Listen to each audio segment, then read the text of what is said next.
Okay, so next I'm actually going to go to, I think, the Tottenham Hotspur Stadium where Dillon is. Hello. Dillon, can you hear me okay? I can. Can you hear me? Yes. Worth coming to you, Dillon. How was the stadium today? Chris wrote in earlier and said it was very quiet. Was there a lack of atmosphere there today? Yeah, a complete lack of atmosphere. It just felt like when our players don't turn up, they don't really play. They don't really fight for the ball. They're not fighting for anything. That's like us fans. We're not up for it either. It's like, do you know what I mean? We react to how the team plays. And what were your kind of main takeaways from within the stadium as to why Spurs were not able to win that game today? I just feel like we were flat, very, very flat. I mean, we had most of the ball like we do every game as for the past season and a half.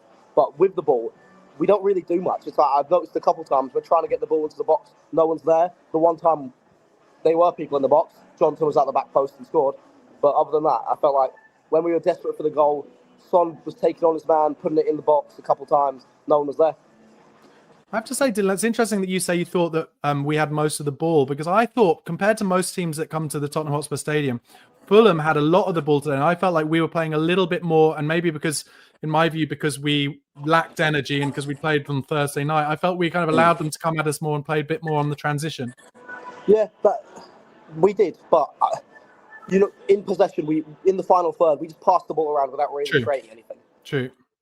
That's definitely true. And at the final whistle, Dillon, I heard boos. Do you feel like they were towards the team or the referee? Probably a bit of both. Now, the referee, like with the red card, how he didn't notice that immediately is just mind-boggling. Did everyone in the crowd? Did everyone in the crowd know that? Well, I from where I was, I could completely see where it was. So I was like, right, I'm not too sure. Looked at the replay. On VAR, you can see the referee standing right there. And it's like, how's he not seen that? Oh, do you mean the red card for Kearney? Yeah, I think the red card for Kearney. For Lukic, that one, he should have been sent off from what I've seen after, but I didn't really see it properly during the game. Okay. And I think a lot of the crowd did the same.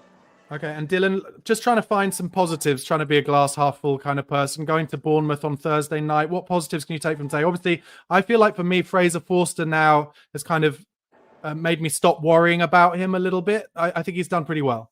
Yeah, I mean, that save when Jimenez was through on goal, it was a great save by Forster. There was a couple times he done his job. You can't really ask much more for him. So there's that. I think we have no centre backs. That's just a big thing. It's like if we had Mickey and Romero, then he wouldn't be exposed as much. Fraser Forster. True. All right, Dillon, look, there's a bit of a sync problem and it's quite quiet, so I'm going to let you go. But thank you so much for calling in from the stadium, and hopefully talk to you after another game soon. Thank you very much. Top man, cheers. Cheers. Okay.